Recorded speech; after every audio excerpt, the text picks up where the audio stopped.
Hey, Paul here for Retro Gaming Arts, and in my last video, I talked about, hey, I shut my website down, there was too many consoles to mod, too many repairs to do, too many orders coming in on the website. It was all too much for one person to handle while still working a full-time job and making YouTube videos, and I didn't even make YouTube videos for 5 months just to even try to catch up. So during those 5 months, there's a bunch of different things I did, and I'm making videos about them now. One being, I sold a huge portion of my game collection. Majority of it, actually. About a lot. And behind me, I've always had this display shelf of like whatever's considered to be like my favorite games or whatever. And I actually had a closet full of games as well. So that whole closet of games is all gone, sold it all. And with this shelf, if you've been watching me for a while, you'll remember when I built this shelf. Thank you if you remember, and thank you for joining if you don't remember. So I built this shelf a really long time ago, kind of when I first moved in here, and there's something different about it now. And what's different about it is I actually removed one of the shelves because of how many games I had sold. So I didn't have any extra use for that top 2 shelves, so I got rid of them. But why would you get rid of all these games? If you like soldering, you like modding these consoles, you also like collecting, isn't that what you've been doing on YouTube this whole time? Why would you sell all those games? That's what this video is really about. And the reason why I sold all of my games, pretty much except for the PlayStation stuff, there's a lot of reasons. The big one is having direct access to so many different resources for getting games and for other people who have games, like doing the repairs for the game store, right? I would go to the game store every day to give them their fixed consoles back and to pick up more broken ones. So I was there as things got traded in all the time, so it was almost like I kind of had first dibs on anything that I wanted that got traded in, because I was there every day. So having that kind of access, all my friends play games, so we trade games all the time, and while doing all the mod work for people, there was so many times where like I felt like people, they were like, yeah, well, like, you know what, I don't want to pay you to do this mod. How about these 5 systems instead? Like, what am I gonna do, say no? It's like, there's five game systems or a stack of games instead of money to do modded console work. Like, sure, why not? So I said yes to that a lot, and the amount of systems that I got from doing that and the amount of games that I got from doing that was a lot. Obviously, like, I guess at the end of the day, I didn't really care if people paid me for it or if people gave me game systems for it, whatever. So a lot of the times I didn't need those game systems, but I felt like, all right, so you don't want to pay, like, I'm not going to make you pay, I'll take your game systems, whatever. So I ended up modding those systems, and a lot of times I ended up trading those modded systems for games or for other systems, or getting the games they gave me and trading those games, and it was all pretty, there's just so much stuff just going on. And I had so much stuff, and it was like, in addition to all the stuff that like I accumulated for myself, it was almost like, and then on top of that, there's all these other different game systems that are here in my house. Like right now I'm pointing to like the workshop, like that's where I solder, like I solder over there, like right there. And there's just so many systems over there that like didn't even belong to me, in addition to all this other stuff that I have. So it was like there's so much stuff. At one point, literally kitchen table full of modded consoles, every couch, every chair full of modded consoles, bedroom, just boxes of consoles, games, just so much stuff. It literally consumed my entire life. So what I did was I sorted through all of it over the course of 5 months, picked all the coolest stuff, got rid of whatever I didn't think was cool. And I also found out that I have really, really specific taste in a lot of things I didn't even think was cool, but it was great to experience. Here's one story for you. My buddy, the Wiz, Mark, like Mark's the man. If you saw my PS1 clear shell color changing LED modded video, that was from Mark. And Mark was one of the people that gave me game systems for doing mod work. So Mark didn't do it in a way like, oh, like I don't feel like paying you, like I'm just gonna give you game systems. Mark did it in a really cool way. I think I fixed a 32X for him, and he gave me like 3 Saturns, 2 Master Systems, Turbo Graphics, I think a couple Genesis. I can't remember if they were Model 1, Model 2. He just gave me like 10 consoles to do one 32X, and it was pretty much just like, here, man, like, these are for you. And that was so cool. Mark, you're the man. You always been the man. You gotta come back over for a game night one night. Thank you. But the reason why he gave me the TurboGrafx was when he had found out I had never played one. So he was like, I'm gonna give you a TurboGrafx. You need to play this system. Like, you need to play it. So he gave me one. It needed the capacitors changed, so it was also a learning experience for me, learning how to recap the TurboGrafx. So I recapped it, RGB modded it, and then got an EverDrive for it. So boom, I have the perfect TurboGrafx with the full library. So I played through a lot of the TurboGrafx library, and as awesome as a lot of those games were, a lot of them aren't for me. There's not a lot of RPGs and fighting games on the TurboGrafx, and I guess that's all that I like.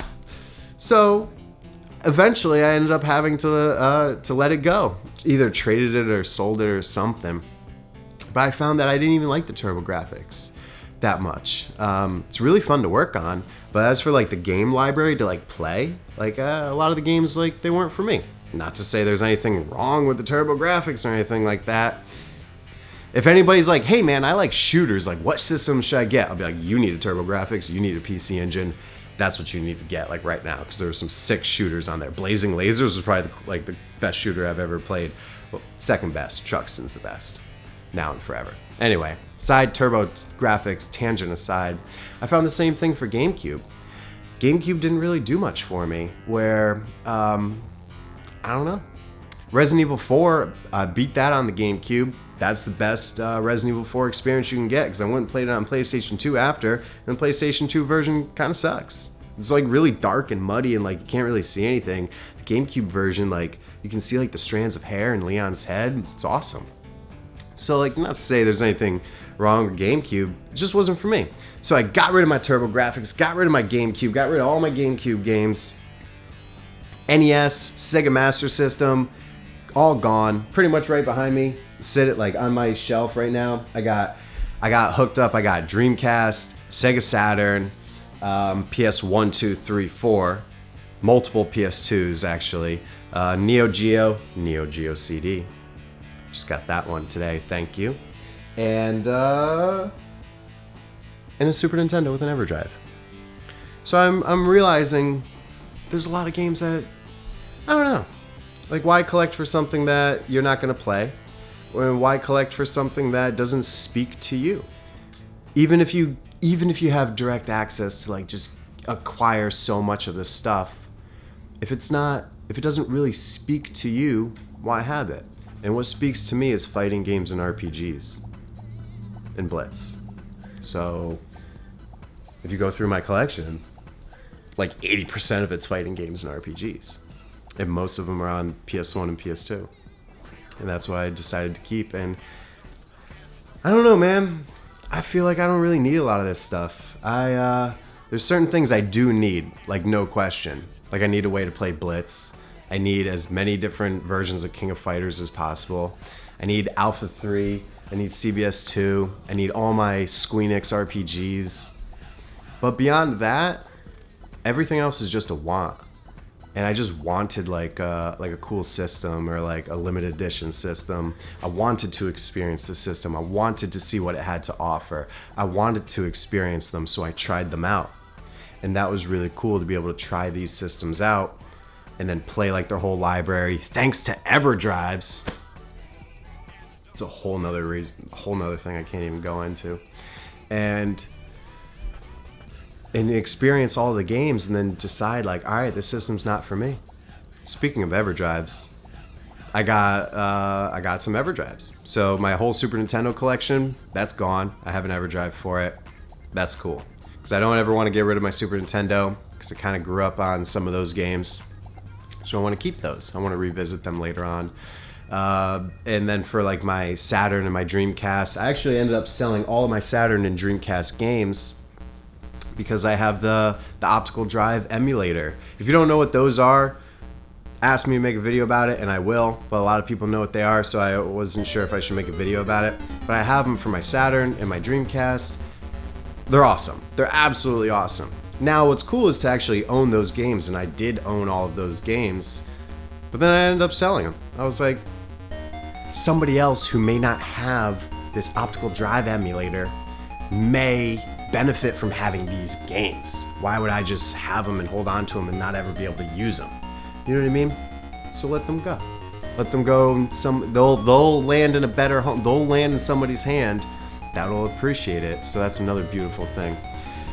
All the games that I bought, sold, everything, all sold on Facebook. Facebook is a great place to buy games and a great place to sell games. It's really good communities on there, so that's how I did a lot of that. So thank you to anybody who may have ever bought a game from me off of Facebook. You're really helping me cleanse my mind. In addition to just, and what I mean by that is by having so much stuff in my home at all times, I really needed to just get a lot of it out. Regardless if it was a modded console for somebody else or if it was one of my systems. I just wanted less stuff. And I'm very happy to have less stuff. And I'm moving towards even having less stuff. So, thank you guys very, very much for watching. I hope, I don't really think this video was that informative, but it was an update video, a little bit of my perspective of realizing not everything's for me, which was really nice to realize and to kind of figure out where my values are. I like RPGs because I can play by myself and I can experience a beautiful tale in a unique world, and I like fighting games because I can actually challenge my friends and play with my friends. So when friends are here, we play fighting games. When my friends aren't here, we play RPGs. That's not true. When my friends aren't here, I'm soldering and making videos. Either way, thank you guys very, very much for watching. And speaking of soldering videos, I got a lot of those coming on. I just wanted to make these 2 update videos explaining 2 major things that I did while I wasn't making videos. So I'll see you guys next time.